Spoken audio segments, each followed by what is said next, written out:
I remember it was at night. I was very nervous because I don't know what I'm going to face, but I was only counseling myself, whatever I'm going to face, I'm going to deal with it. And then when we reached the village, the place was smelling of death. You see a dead people around, you see a car destroyed. All her life, she had dreamed of this moment, but she never dreamed it would look like this. And I felt sad for what I see and nervous, but I was finally, I am at home. Heading home in the midst of an emergency. This is Forced to Flee, a podcast from UNHCR, the UN Refugee Agency. I'm Anita Rani. Episode 4. Emergency. Our main efforts were really trying to help people who had to flee, to bring in humanitarian assistance. It was constant emergency activities. New emergencies pushed what was supposed to be a 3-year mandate for UNHCR into a 70-year endeavour. Overseeing many of those emergencies, former High Commissioner for Refugees Sadako Ogata, and before her, Prince Sadruddin Aga Khan. As long as human beings haven't learned to get along with each other, you will probably get this endemic problem of refugees. Over the next 2 episodes, we'll look at key moments since UNHCR was created. This is by no means a full recollection of events, but a look at some significant moments in history. We start in Hungary, and the first large exodus of refugees in Europe after the Second World War.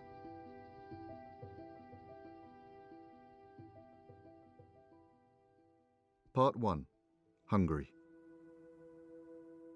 I do remember a few things. I remember going on seeing a burned out tank with a boot standing with part of a leg sticking out of it. It's very sort of vivid in my mind. Frank Palme, describing a memory from the Hungarian Revolution in 1956. He was 7 years old when protests broke out in Budapest against the Soviet-backed communist regime. We lived on the Buda side of the Danube, right near the Technical University, which is one of the areas where the revolution started. The uprising was crushed by Soviet troops and tanks. In 10 days, more than 3,000 people were killed. My father was an engineer in a large truck plant. During the revolution, the place where my father was working, they opened the personnel files, and in his personnel file, it said that he was politically unreliable and they should only keep him until they could find his replacement. More than 200,000 Hungarians fled the country. Some went to what was then Yugoslavia, but the majority, including Frank's family, went to Austria. I didn't know what was happening. I do remember that when we arrived on the Austrian side, there was a little rise, and my father sat down and cried because I think he knew that he would never see his motherland again. What Frank vividly remembers about his time there was the generosity of the Austrians. His father had a relative in Vienna. They walked into a local cafe to see if they could get a ride. And there was actually an argument that broke out because the truck drivers were all sort of fighting each other to see who would take the refugees up. They were just absolutely amazing. Frank didn't stay long in Vienna, only a few days. Almost immediately, his family was offered a chance to resettle abroad, an outcome that is extremely rare today. The Canadian government was absolutely fantastic. The Minister of Immigration at the time actually flew over to Austria to try and encourage Hungarians to come to Canada. We landed in St. John, New Brunswick, exactly on December the 13th, so a month to the day that we left Budapest. That's how quickly we were processed. Canadian authorities helped his family find a room. They moved in just a few days before Christmas. Frank remembers his mum telling him the holidays would be scaled down that year. It turned into a night he'll never forget. My father went to the Hungarian church, and in the bus there was an elderly Hungarian gentleman who had come out after the Second World War. He found out about our story and whatnot, and so we had just finished supper, Christmas Eve. My mother was just clearing the dishes when there was a knock on the door. This gentleman had rallied his neighbors, none of whom were Hungarian as far as I know. They took presents from under their tree. There was turkey. I remember there was bicycles, tricycles. There was hockey sticks and baseball bats that we really didn't know what to do with. And it really was an unbelievable Christmas. There has never been, and there will likely never be, a Christmas like that for me. I always think of that gentleman and his neighbors every Christmas. A few days after arriving, despite not speaking any English, Frank's father got a job assembling transformers. Frank went off to school, eventually becoming a lawyer. I'm just so grateful for what we've been able to achieve. I ask those standing in the way of the rights of refugees to stand in their shoes. Then UN Secretary-General Ban Ki-moon speaking in 2015 as hundreds of thousands of refugees and migrants crossed into Europe. His successor, Antonio Guterres. I fear not only for the lives of refugees, but for the future of European asylum, as restrictive measures are already spreading all around like a virus that also risks contaminating other parts of the world. When Frank saw how Syrian refugees were being treated, he knew he had to do something. I had always been trying to find a way to give something back to Canada, something extra. When I saw the plight of the Syrian refugees, and especially that haunting picture of young Alan Kurdi lying face down on the beach in Turkey, something inside me really got angry. Frank wrote an article in a local newspaper comparing his treatment 60 years previously to that of Syrians. He says he felt like the Canadian government at the time wasn't doing enough. The Hungarians had the advantage of, coming from Europe, being white. The religion was, I think, more than 70% of the Hungarians are Catholic, so it was widely accepted. But even then, I think that, in my view, ignorance breeds fear, and fear breeds resentment, and resentment breeds racism and hatred. Become an agent of change through Lifeline Syria. Soon after writing his article, Frank joined an organisation, Lifeline Syria. It's helped bring just over 1,100 Syrians to Canada. The other thing that we're doing is we're partnering with a number of organizations to help integrate Syrian refugees into Canada because, quite frankly, the situation in 1956 with respect to jobs, with respect to opportunities, was, I think, a lot different than it is now for refugees. Frank also helped to privately sponsor a refugee family through a program launched in Canada in the late 1970s in response to the crisis in Vietnam. Groups of Canadians or organisations agreed to financially and socially support eligible refugees for usually up to a year. And we've become friends with this woman. My wife, before COVID, used to go over once a week to help her with English and to practice. It's when you get to meet them and find out that they're a lot like us and they have their own unique and beautiful things about them that people really realize that these people are great.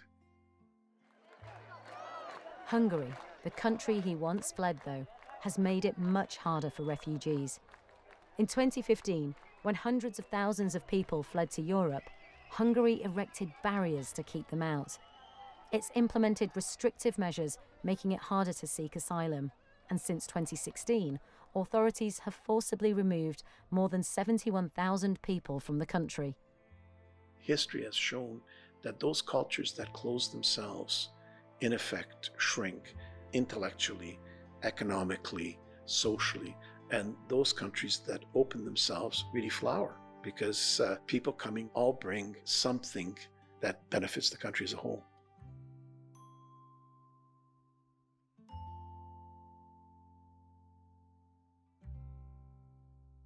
Part 2. Beyond Europe. 1957, the then president of Tunisia sent 2 ambassadors to our office and asked whether the High Commissioner's office could help to feed and to look after the refugees from Algeria. August Lint, the second High Commissioner for Refugees. This was the first time UNHCR was asked to assist refugees outside Europe. More than 200,000 Algerians fled the country during the war to end French colonial rule. They went to Tunisia and Morocco. And the question immediately arose, should the High Commissioner take charge of those refugees or not? The staff of the High Commissioner at this moment was completely divided on this question. They were divided because the Refugee Convention had limitations. For the most part, it applied to refugees in Europe who'd fled as a result of events occurring before 1951. Those limitations were removed in the 1967 protocol, making the convention universal. But going back to 1957, UNHCR ultimately did help Algerian refugees, and in the following years was on the ground in several other African countries. Here's another High Commissioner, Prince Sadruddin Aga Khan, speaking in 1967. We have 800,000 refugees today on the continent of Africa.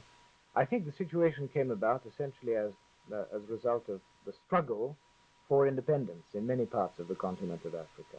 Then you also have ethnic wars and tribal conflicts, which in a way have developed as a result of independence in many areas, such as, for instance, Rwanda or the Sudan. Ethnic conflicts in Rwanda would force thousands to flee in 1959 and several times over the next decades. We'll have more on that in a moment. Going back to the 1970s, increasing violence and displacement in Asia prompted several major relief operations.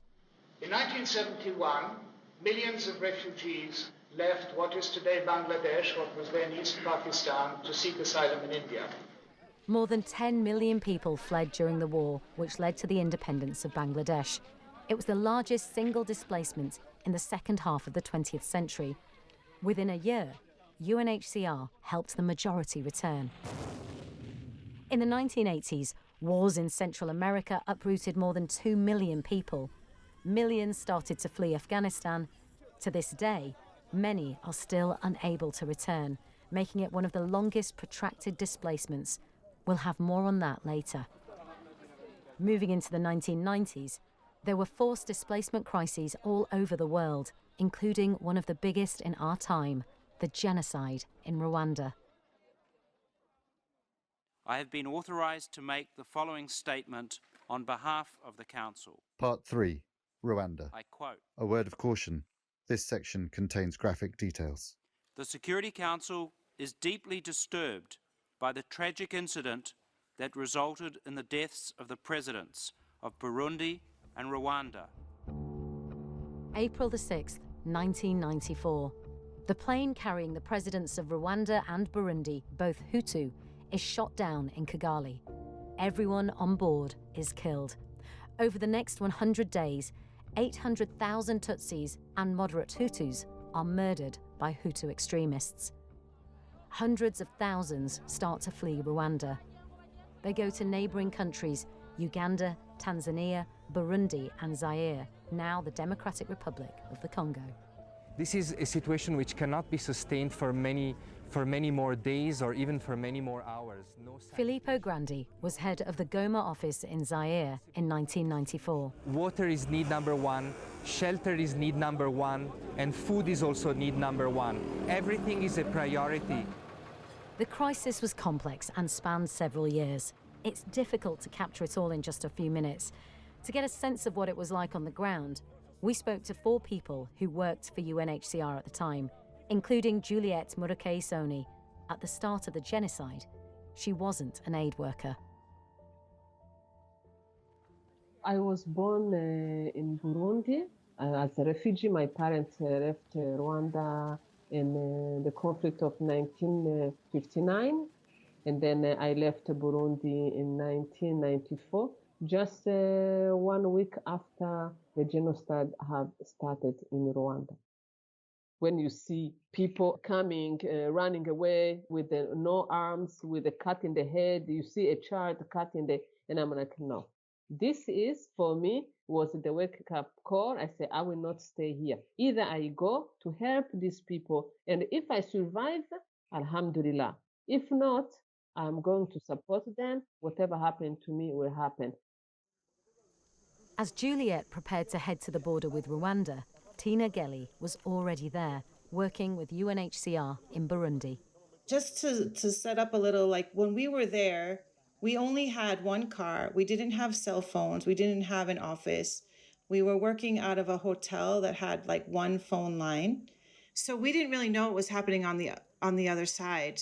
And one day in the morning, we were told to go to an area because they had a report of some Rwandans who had crossed the border. So myself, my driver, a nurse from MSF, and a colleague from Care Canada, we went over to the place, and mostly it was they had some like blisters and things on their feet from walking so much. We tried to talk to them to find out like what happened, why did they leave, but they just said, that things were bad. They didn't really tell us much details. And then at about maybe 3 p.m, a Burundian soldier came running up to us, and he was like, you have to come. There's thousands of refugees that have come, and they're all wounded. You have to come. And so we drove. It was probably about 5 or 6 kilometers away over the hills of Burundi that are like winding around. And I just remember thinking in my head, how can they all be wounded? They said there's thousands of people and they're all wounded. And I just remember thinking, how can they all be wounded? What are we gonna do when we get there? And then when we got to the place, the first guy held out his hand and his fingers, it was all bloody. And then we looked around and like everybody was wounded. Like they had machete wounds on their necks, on their hands, on their heads. It was just, I've never seen anything like it. And we spoke to the military who were there, and basically we just bandaged them up, just wrapped bandages on what we could, and they were put in the trucks, and then they were ferried to the hospital. I'm actually surprised. I'm starting to get emotional. I must have suppressed it because, it was really something terrible to see. A few days later, in the middle of the night, Juliet arrived at the border. She didn't tell her parents she was leaving. She knew they wouldn't want her to go. Juliet says the moment she entered Rwanda, she felt like a stone was lifted off her shoulders. She was finally home, something she'd dreamed of since childhood. But what she saw was a nightmare. I was sad and nervous, yes, because of what was in my face, especially seeing dead people. I never saw dead people in my life. But I was seeing dead people, dogs everywhere running to eat dead people. Of course, that was sad for me. And actually, I was kind of numb and angry. As word spread of the mass exodus from Rwanda, UNHCR's Panos Mumsis was sent to Tanzania. As we got close to the border, from the plane, the view that I saw, it was really amazing.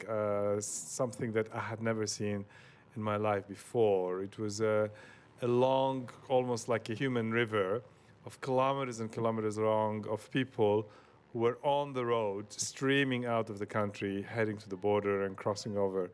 And I kept on going back to the border because that outflow continued. And then I saw a group of young men, young boys really, who had dropped their machetes, and the machetes looked like there was blood on them. And they looked also like they were injured themselves. So I immediately panicked and I said, gosh, we need to get an ambulance. And then I realized that actually they were not injured, yet there were blood in their clothes and definitely on the machetes. And immediately a shivering thought came to my mind. These were not the victims. And of course, they were together with their families, with women, with children. And an incredible moral dilemma came to our mind as to, what do we do as humanitarians? Who do we help in the situation? Basically, it was impossible to distinguish.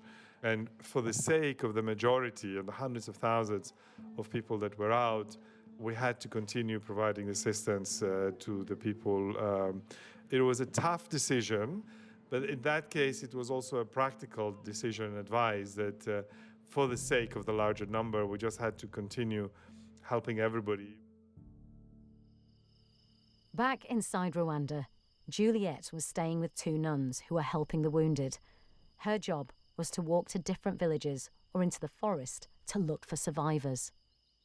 And the first time I was me and another woman, we walk, and we saw there were about 2 children who were laying down also with the cat, but they were still alive and the parents were dead. I just approached them. I said, don't worry. My name is Juliette. I'm with Mary. We are good people. We are coming to help you. Don't worry. And so you could see in the face kind of, like a relief. No, but of course they were with the wounded. So they have been laying there for sometimes. So for them, they didn't know. They could not know we are good or bad. But our speech with them was saying we are coming here to help you. So that gives them a little bit confidence, I think. Seeing those 2 children, for me, I saw a lot of children who were some dead, some arrived with no parents. So just wandering there without any support. So those, for me, it was kind of like, okay, these kids, they had the parents before. They live with the family, happy family. Now they are alone. After staying a few weeks in Tanzania, Panos flew to Zaire. About 1 million refugees were in the Goma area. There was a cholera outbreak, and that, of course, was as a result of the water scarcity. There was this dramatic death toll. Families would put dead bodies of the loved ones on the road, on the pavement, because basically there was not even capacity to bury. By mid-July, the Tutsi Rwandan Patriotic Front took control of Kigali, ending the genocide. Again, there was more mass movement. Tutsi refugees started to return, while 2 million Hutus fled Rwanda. Camps in Goma in eastern Zaire became the base for the now defeated Rwandan armed forces and members of Hutu militia groups. The militarized camps posed a major risk to refugees and staff. Requests for international military help were denied. 2 years later, rebels in Zaire started to attack the refugee camps. Refugees, some 220,000, have started to flee. All our 12 camps are empty. High Commissioner for Refugees at the time, Sadako Ogata. It is very hard to know exactly where they are because a lot of them have gone to the mountains and to the banana plantations. UNHCR suspended operations in Zaire and was forced to leave hundreds of thousands of refugees. A few days later, after negotiating with rebels, UNHCR was able to resume operations. UNHCR's Paul Stromberg was in Goma. Zaire was crumbling, and so it was a fair amount of, anarchy. UNHCR had a number of planes at that point, which we were using to fly Rwandans back to Rwanda when we caught up with them, when they volunteered under, of course, the most terrible conditions, usually near starvation, malaria, being hunted by rebels.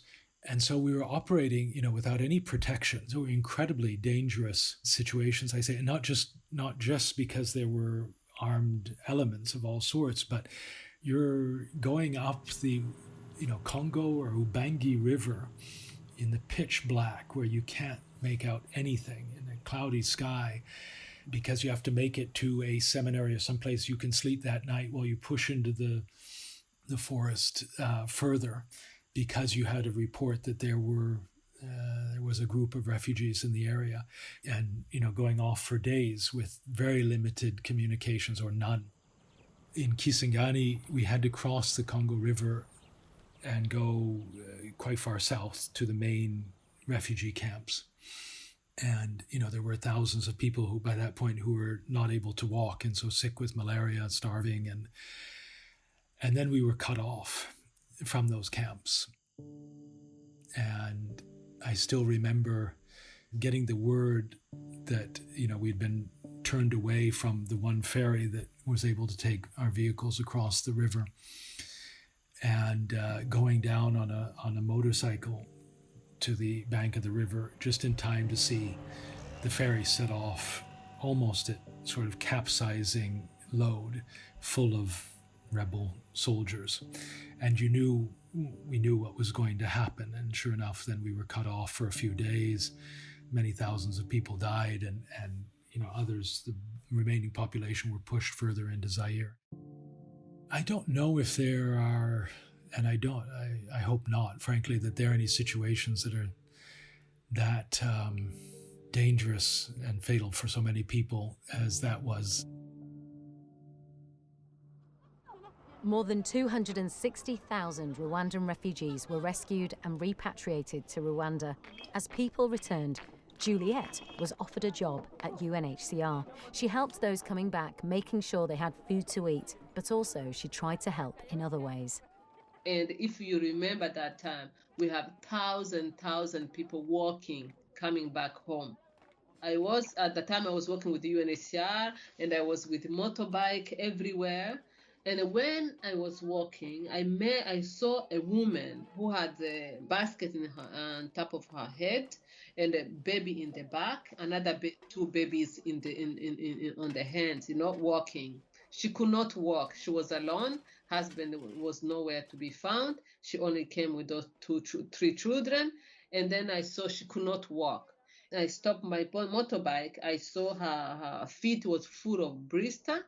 And then I took out my sneakers and then my socks. I put on her feet, and I put my shoes, even though my shoes were a little bigger, but she could walk with it. So I put on her, and then I took my motorbike. I continued. So that story is always in me also. And I wish I can see that mother now and the children. For sure now the children are 27 or more.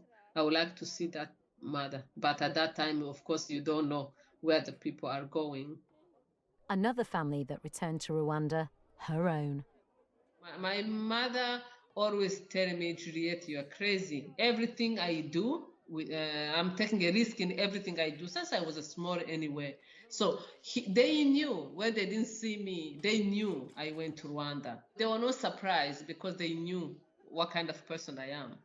After working in Burundi, Tina also moved to Rwanda to help returnees. And we saw some of the refugees, but I didn't remember, but they were like, Tina, Madame Tina. And I was like, who are you? And they said, we were in your camp in Gahombo. And thank you so much for what you did for us. And that was like the most rewarding thing, was to see them actually back home and happy and, moving on with their lives a couple of years later. So it was definitely challenging, but then you also got to see people go home and be happy. So that was also something that doesn't happen a lot nowadays. We don't get to do a lot of voluntary returns because the conflicts are just going on for so long and there's so much instability. Many lessons were learned after Rwanda. For UNHCR, how it deploys and works in the field, but also for the international community. For me, we keep saying never again, right? Everywhere, never again. What happened in Rwanda, it was really something that should not happen again in anywhere. This should be a lesson for the world, right?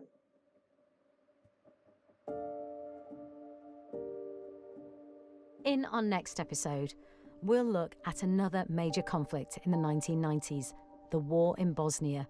It was the first time UNHCR mounted a relief operation in an ongoing conflict, but it wouldn't be the last.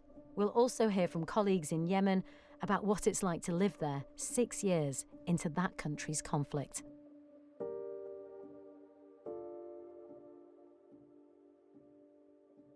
Forced to Flee is produced, written and mixed by Wakas Chugtai. Our editor is Shirley Camia. Special thanks to Chungar Gadini-Williams, Dominique Hyde, the video and archives team in Geneva, and UN Archives in New York. Visual design, marketing and social media by Red Havas. I'm the executive producer, Barney Thompson, and our host is UNHCR Goodwill Ambassador Anita Rani.